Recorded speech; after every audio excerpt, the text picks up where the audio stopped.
first thing that is very clearly visible is that consumers of today are much more informed than they ever were in the history of mankind.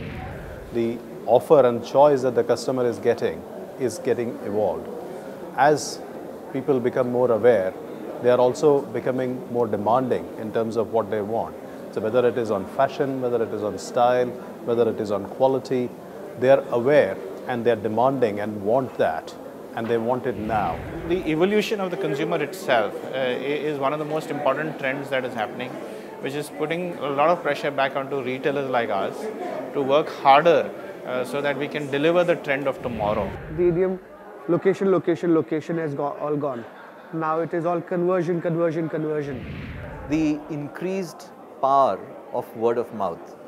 People don't trust media, people don't trust politicians, people don't trust governments. People trust their own friends and family. And the consumers want to be served instantaneously. At the same time, they want to be given the best deals. And this is the kind of dichotomy that retailers have to deal with on an everyday basis. So they want the best quality, they want it immediately, and they want it at the best price. They want everything: convenience, price, service, quality, and there is a question as to how retailers can offer all of those. One thing about our customer, finance is very easy for them, but they are becoming very poor on time. So e-commerce and brick and mortar are going to allow you to manage your time better as a consumer. I would say the number one trend is certainly online. Population between 18 and 35 are moving their shopping to online. In the process of purchasing online, customers are giving up a lot of information to these retailers. Taking that information and making use of it is the next phase, which is going to be important in the retail space. As you have a sense as a retailer, as you understand more and more what people are buying, you have a better idea of their needs, their interests, and so on, which can then be used to sell them more products and services. Because customers from tier 2 and tier 3 cities never had access to modern retailing. Now with the online space really heating up to such an extent, we are seeing a massive growth in the tier 2 and tier 3 cities. And the third trend, of course, is the shift to youth. And the age groups of people who were shopping in the online space is coming down and down and down. The rise of digital.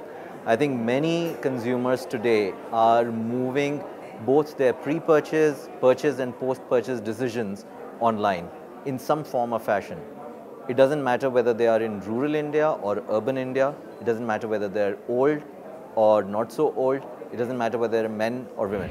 So in the past 1 year, there has been a growing realization that the number of shopping centers which are going to be developed in the country is going to be low. Location becomes even more critical. Some of the prime locations that are shopping locations, retail locations, are going to get filled up very soon in major cities like Mumbai. In that point, now you have to look at alternate ways in which you reach the customers from a physical location standpoint.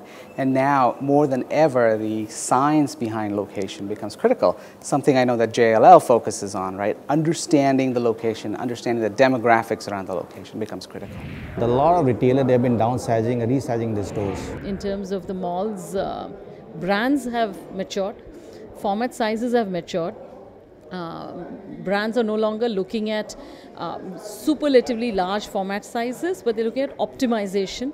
They understand the developer's language of optimization, and it's a good space to be for the million square feet projects.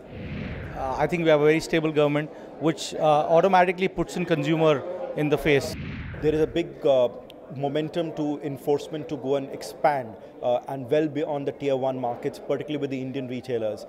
Last year, I think the mood was still skeptical because we did not know where the economy was heading. So everybody was on a wait and watch position. Today, everybody is very comfortable. They're saying nothing significant has changed in the fundamentals, but it's just that the mood is more positive.